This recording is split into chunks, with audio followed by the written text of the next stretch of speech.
Маңа чейинки сүйлөп кеткен дамылар катары эле мен дагы сөздү каяктан баштасам деп өзүм деле сүрдөнүп турам. Чубак дамыла менен 94-жылы таанышкан элек. 96-97 жылы Мушкатул Масабих деген китепти устазыбыз Молда Газы дамылада чогуу окуп калдык.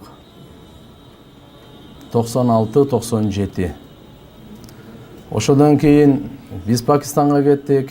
Чубак дамыла Меккеге кетти. Ал жакта бүтүп келип, диндин кызматы, дүйнөдөн кайтканга чейин диндин кызматын кылып дүйнөдөн кайтты. Бул чоң бакыт. Мушкатул Масабихте ошол китеп окуп атканыбызда бир хадис өткөн эле. Илим бабында Хасан Басри рахматулла алейхтен мындай риваят бар эле. Анил Хасани мурсалан, мурсал хадис. Кала Расулуллах саллаллаху алейхи ва саллям, "Ман джаахул маут ва хува ятлубул илм лиюхья бихил ислам, фа байнаху ва байнан набийин даражатун вахидатун фил джанна, ай хия мартабатун нубува." Кимге өлүм келсе, илим талап кылып аткан кезинде, анын максаты ислам динди гана тирилтүү болсо, ошол адам менен пайгамбарлардын ортосундагы даража бир эле даража болот экен. Айырмасы пайгамбарга пайгамбарчылык берилген, ал эми бул аалымга пайгамбарчылык эле берилген эмес. Ушул эле даража мартабатун нубува, пайгамбарчылык даража айырма болот экен. Кудайга шүгүр, бул деген пайгамбарыбыз саллаллаху алейхи ва салламдын улуу хадистеринен. Өзү пайгамбарыбыз Робби зидни илма, илимди көбөйтүп бер деп, бир илим токтобойт экен, аягы жок экен. Аввалин ахирин илимге ээ Мухаммадур Расулуллах.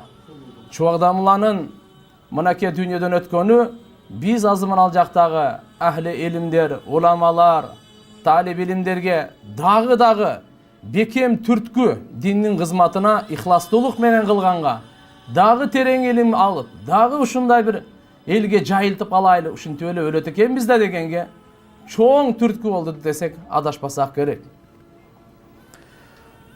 Абдулла ибн Мубарак рахматулла алейх, бул имам Бухари рахматулла алейхтин устазы. Бир эле күнүңүз калса өмүрүңүздө эмне кылат элеңиз дегенде, Куран хадистин таалими менен алек болот элем деген. Куран хадисти үйрөтүүгө ушуга сарптайт элемин деген. Имам Бухари рахматулла алейх 62 жыл, бул аз эле жаш салыштырмалуу. Бирок 300 миң хадисти жат билген. Матындары менен, санады менен. Ошол жерден 7274 хадисти Бухариге мынакей жазды. Ар бир хадиске 2 рекетте намаз окуп, гусул кылып жазды. Иннаман а'малу бинният, адамдын ниети тез-тез эле бузула берет экен. Ошондуктан ниетиңерди тазалап тургула, оңдоп тургула деп пайгамбарыбыздын улуу хадиси менен баштап, пайгамбарыбыз саллаллаху алейхи ва салламдын бардык өмүр баянын, кылган иштерин, түнкү күндүзгү бардыгын, кыямат күнгө чейин келе турган фитна жоруктардын бардыгын, окуялар бизге чейинки бардыгын топтоп, эң акырында имам Бухари рахматулла алейх ушу тема менен китебин жапканды, бүтүргөндү каалады. Бир бап, таржиматыл бап кайым кылып, "Ва надa'ul mawazin al-qista li yawm al-qiyama." Алла айтат, эртең кыямат күнү биз тараза, адилеттүүлүктүн таразаларын орнотобуз. Адилеттүүлүктүн таразаларын орнотобуз. Демек, ар бир инсандын өзүнүн таразасы болот экен. Ар бир амалдын өзүнүн таразасы болот экен. Имам Бухари рахматулла алейхи айтат, "Анна а'мал бани Адам ва qawluhum yuzan." Адам баласынын амалдары, сүйлөгөн сөздөрү таразага тартылат. Кылган иштери дагы, сүйлөгөн ар бир сөзү таразага тартылат. Демек, туугандар, бизге чоң бул жерде имам Бухари рахматулла алейхтин бизге насааты.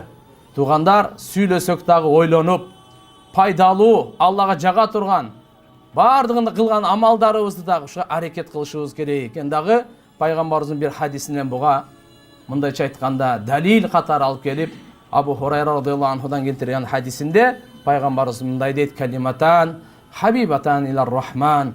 Мээримдүү Алла Таалага өтө сүйкүмдүү эки сөз бар. Хафифатан аля лисан, тилге жеңил эле.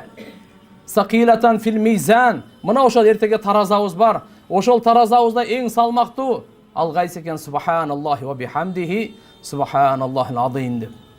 Турмактуу туугандар, жараткан Алла субханаху ва таала чубагдамлабыздын кабырын нурлуу кылсын. Албетте, узак кечкичине мөөнөт аз-маз ылдыйөдө болот, аяштабыз отурат. Баарыбыз иншаалла Алла имандан бизди ажыратпаса жолугабыз. Алла имандан ажыратпаса иншаалла көрүшөбүз. Буга чейин кимдер гана өгөт? Мына азыркыдагы өчпөс өмүр дегени, мынаки имам Бухари мындай деген, Сарахси мындай деген, Казыхан мындай деген сөздүн катары, Кудай кааласа кийинки муундарга дагы чубагдамыла мындай деген деп өчпөс өмүрдү мен ушундай деп түшүнөм. Мына Кудай кааласа иншалла насааты үммөткө өзгөчө биздин элге калып кала берет иншалла.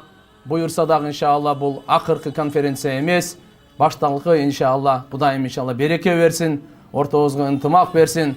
Кудай кааласа ушунча жакшы сөздөр, билесиздер, ушунча жакшы күбөлөр элибиздин мынакей жүрөгүнө мухаббат орноп, Алла таалам иншалла бул сөздөрдү текке кетирбесе керек. Ушунча 115 хатым Кур'ан, мынанча дамы залкарлар, мынча аалымдар, карекелерибиздин бардыгы жүрөгүнөн дуа кылып аткандар, булардын бардыгы мынакей ушу садака жария катары чубагдамлабыздын арбагына жетет деген чоң ишенимдебиз. Аллахым барыңыздардан разы болсун. Салам алейкум ва рахматуллахи ва баракатух.